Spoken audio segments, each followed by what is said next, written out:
Hey guys, welcome back to the next video. If you are new to the channel, welcome. This is Richard from WELSHYTECH, and today we have got the Ocypus Iota L36 in black.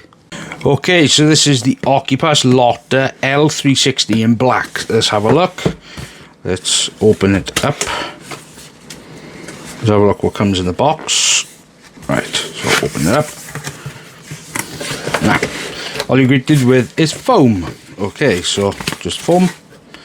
Then you got a radiator situator. Tell you what this looks a lot like is DeepCool's AIOs. This is how they actually mount them inside the box. Now, first of all, we'll have a look at what comes in the accessories.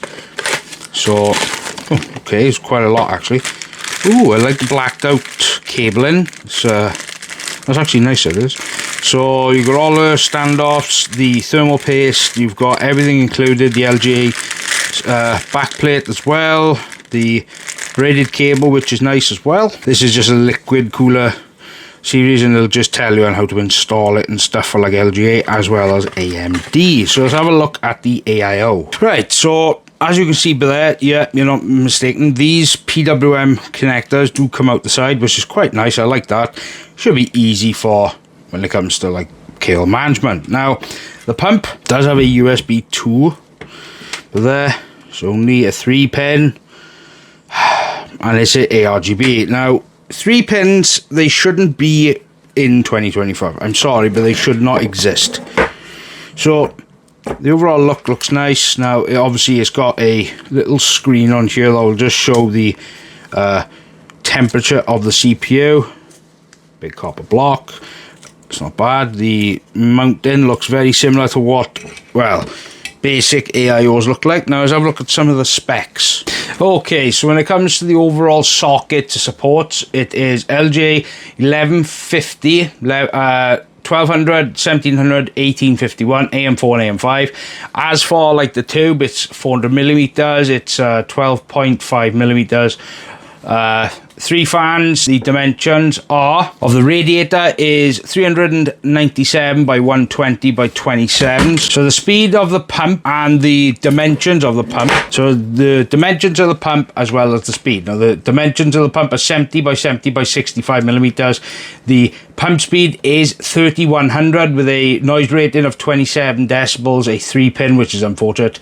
Rated 12 volt DC. 0.3 amps and 3.6 watts. As for fans, the fans are 120 by 120 by 25, so normal standard fan. The bearing types are fluid dynamic bearing. They range between 500 and 2000 RPM, with the airflow CFM is 77. The air pressure is 4.65 millimeter H2O. It's a rating for when it comes to the noise, 29 dB, with a rated voltage at 12 VDC. The amperage, of course, is 0.2 amps with a 2.4 watts. It's 4-pin. ARGB, that's the pump LED, sorry. So it's RGB, 3-pin, unfortunate for the pump. And then, of course, it's got ARGB. Let's get this installed and see how good it looks, shall we? Okay, so for the insulation, now you're going to need these 4 standoffs here that go into the back plate. If this is AMD specifically, so just bear that in mind. Intel, it's going to be a similar process, but obviously you'd have to use a back plate, so just bear that in mind. Now you just want to do these individually. Okay, with them done, now you want to grab the AMD specific brackets, as you can see here. Now they do go like that. That is how it's mounted, just like this, because of the gap in.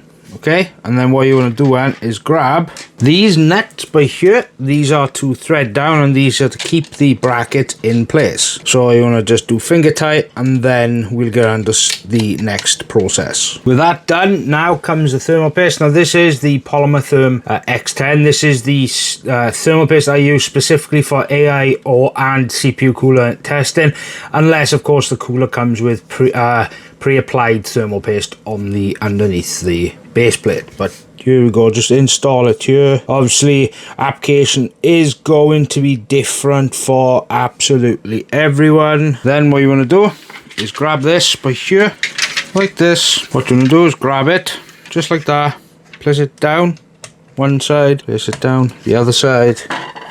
Then you want to take a screwdriver, do one side first, do the other side second, just so the threads and the nut catch, and then you just screw it right down until it bottoms out. Once it's bottomed out, now as you can see, there's 3 lot of cables. One is for the pump, which goes by here on the pump header. Then you got one then, which is for the USB 2, goes to the bottom header at the bottom of your motherboard.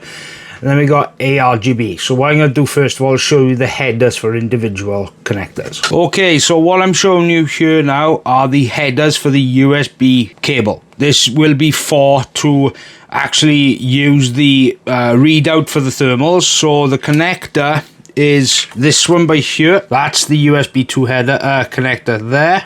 And all you do really is just wire it back, and then all you do is connect it like this. Pretty much it. Okay, so as for the pump header, now as you can see by here at the top of my motherboard, but there, it's got pump header. So what you want to do is grab the pump, which will either be a 3-pin or a 4-pin connector. You just route this up around the back of your case and then just connect it up just like that. Just like that. Simple. Now, as for the ARGB, that is the header up there. That is an ARGB header. It's 3 pins and it's only 5 volts. So what you want to do is take this connector here, this connector, which does come with a daisy chain connector on the side, which is quite cool. So what you want to do is take this connector, make sure you line the pins up correctly, and then basically that's it. So, and that's pretty much it. Obviously you'll have to do the cable management yourself, but that's pretty much it for the installation.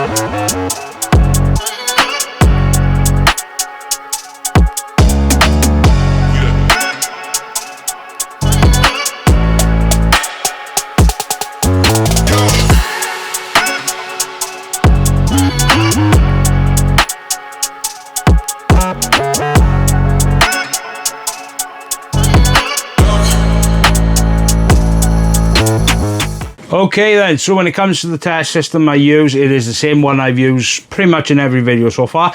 It is my AM5 platform. It is a Ryzen 9 7900 with 32 gigs of DDR5 from APS. So it's got a MSI B650 motherboard. It's got an RX 7800 XT Nitro from Sapphire. It's got a 1000 watt cooling power supply, and it's housed in the Be Quiet Shadow Base 800 FX with 4 140 Lightwing fans. So when it comes to the overall temperature of the room, now before testing, I did get it at 18 Celsius, and the room did go up to 22 Celsius after testing. Okay, so when it comes to the overall benchmarking, now it's the exact same run of benchmarks I always use, and it's exactly the same testing methods, 50% and 100% fan speed. So for 50% fan speed, the CPU power draw at high was 167 with a low at 158. The CPU clocks were 5.4 and the low was 5.1 gigahertz. So as for the testing, it was normalized. That means I left the AIO equalized with a 20-minute test each single run. So for Cinebench R23, the idles are 35 with a max of 86. Blender Pavilion idles 35 with a max of 85. Blender Classroom idles 35 with a max of 85. And 3D Mark CPU test idles 35 with a max of 79 Celsius. Okay, so when it comes to the 100% fan speed, now it's exactly the same testing, normalized. So I let the liquid inside the AIO to equalize for 20-minute testing. That's for each single test, and the CPU power draw at high was actually a bit higher. It was 171 watts with a low at 162. The CPU clocks didn't change. They were 5.4 high and a low at 5.1 gigahertz. So you're not losing any performance with 50 or 100% fan speed. So as for the Cinebench R23, the temperatures have already come down. The idles are 33 with a max of 83. The Blender Pavilion, exactly the same story. It's actually the same with 100% fan speed. The Blender Pavilion is idle at 33 Celsius with a max of 82. Blender Classroom idles 33 with a max of 82. And 3D Mark Supertest idles with 33 with a max of 77 Celsius. Okay, so what I'm going to do in this part of the video now is put up a graph showing you how this performs against other AIOs I've tested on my AM5 platform. Now, yes, I will be testing more AIOs as well as CPU coolers on my AM5 platform, but I've been so busy with brands reaching out for reviews, I've just absolutely haven't had the time. So I'm hoping by Christmas it'll be done. So the graph obviously will be up right now, as you can probably see it. So this will probably be within the high, toward the high of the chart when it comes to the overall thermals. Noise, of course, it's not. It's one of the lowest, but you know, it's one of them things. So this is where the graph is going to show now. Okay then, so what did you think of that? Now, what I'm going to tell you first of all is what I like. Now, I like the overall aesthetic, especially of the pump housing. It looks really, really subtle. The RGB is very subtle as well. I do like that. I like the overall display. It does remind me of the old, the old game consoles from like back in the early 90s. Just the pixelated ones. It's really, really cool. I like that feature. The fans, they are just basic black fans, but they are very nice, good quality fans. Very nice bearings, as well as they're very quite a 50%. And then, of course, I do like the overall aesthetics. Now, as for cable management, that's one thing I don't like, is the USB 2 cable. That's probably going to be one little bit of feedback for them. It's not long enough. You've got to try and accommodate every single case. Even if it is a little bit longer, it doesn't matter. It does help the consumer, so it does help you. I found it a little bit difficult, and this is a massive case from Be Quiet, so if you've got a bigger case, like something from like the Fantex Evolve series, the big tall ones, it might struggle, and quite honestly, having to run it around, it doesn't look very nice. Now, as for pricing, this at the MSRP, it's the black version anyways, at $99, so it's going to be around the 80 to £90 mark, which isn't bad. It is kind of competing with a lot of strong competition from like Gamdias, Thermaltake, Be Quiet. There's a lot of brands out there that are trying to get the best pricing, but of course, that's Thermaltake for you. Thermaltake are just the best budget kings, especially when it comes to this market. But what I will say is the performance is very good. It's it's one of the top when it comes to the overall thermals and performance. Like I say, through the benchmarking, it doesn't lose any performance at 50 or 100% fan speed, which is fantastic. Just means you could actually have it at either and you won't lose performance. That's good. So my overall thoughts is I like the AIO, I like the aesthetics, and it gets a thumbs up from me. Look, I've got absolute tons of stuff coming. I've got stuff coming from Lee & Lee.